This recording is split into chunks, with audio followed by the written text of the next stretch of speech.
யோபு அதிகாரம் 24. குறித்த காலத்தை எல்லாம் வல்லவர் ஏன் வெளிப்படுத்தவில்லை?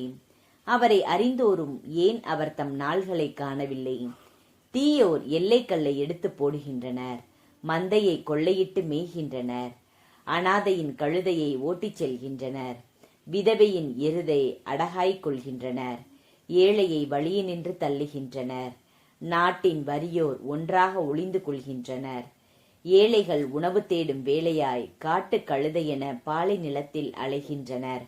பாலை நிலத்தில் கிடைப்பதே அவர்கள் பிள்ளைகளுக்கு உணவாகும். கயவரின் கழனியில் அவர்கள் சேகரிக்கின்றனர், பொல்லாரின் திராட்சை தோட்டத்தில் அவர்கள் பொறுக்குகின்றனர். ஆடையின்றி இரவில் வெற்று உடலாய் கிடக்கின்றனர், வாடையில் போர்த்திக் கொள்ள போர்வையின்றி இருக்கின்றனர். மழையில் பொழியும் மழையால் நனைகின்றனர், உறைவிடமின்றி பாறையில் உண்டுகின்றனர். தந்தையில்லா குழந்தையை தாயினின்று பறிக்கின்றனர், ஏழையின் குழந்தையை அடகு வைக்கின்றனர். ஆடையின்றி வெற்றுடலாய் அலைகின்றனர், ஆறா பசியுடன் அரிக்கட்டையை தூக்குகின்றனர். ஒளிவ தோட்டத்தில் எண்ணெய் ஆட்டுகின்றனர், திராட்சை பிழிந்தும் தாகத்தோடு இருக்கின்றனர்.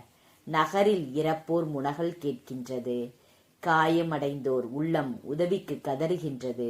கடவுளோ அவர்கள் மன்றாட்டை கேட்கவில்லை. இன்னும் உள்ளனர் ஒளியை எதிர்ப்போர், அவர்கள் அதன் வழியை அறியார். இவர்கள் அதன் நெறியில் நில்லார்.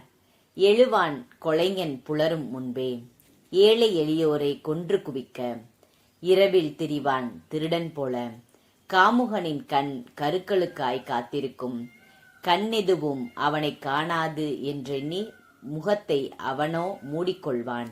இருட்டில் வீடுகளில் கன்னமிடுவர், பகலில் இவர்கள் பதுங்கி கிடப்பர். ஒளியினை இவர்கள் அறியாதவரே, ஏனென்றால் இவர்களுக்கு நிழல் காலை போன்றது, சாவின் திகில் இவர்களுக்கு பழக்கமானதே.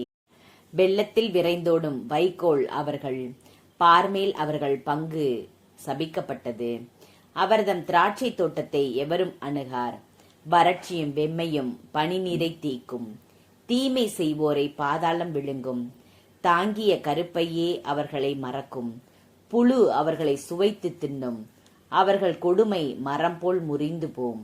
ஏனெனில் மகவிலா மலடியை இழிவாய் நடத்தினர், கைம்பெண்ணுக்கு நன்மையை கருதினார் இல்லை. இருப்பினும் கடவுள் தம் வலிமையால் வலியோரின் வாழ்வை நீட்டுகின்றார். அவர்கள் தம் வாழ்வில் நம்பிக்கையோடு இருந்தாலும் நிலைக்க மாட்டார்கள். அவர் அவர்களை பாதுகாப்புடன் வாழ விடுகிறார், அவர்களும் அதில் ஊன்றி நிற்கிறார்கள். இருப்பினும் அவரது கண் அவர்கள் நடத்தை மேல் உள்ளது. அவர்கள் உயர்த்தப்பட்டனர், அது ஒரு நொடி பொழுதே, அதன் பின் இல்லாமற் போயினர். எல்லோரையும் போல் தாழ்த்தப்பட்டனர், கதிர் நுனி போல் கிள்ளி எறியப்பட்டனர். இப்படி இல்லையெனில் என்னை பொய்யன் என்றோ என் மொழி தவறு என்றோ என்பிப்பவன் எவன்?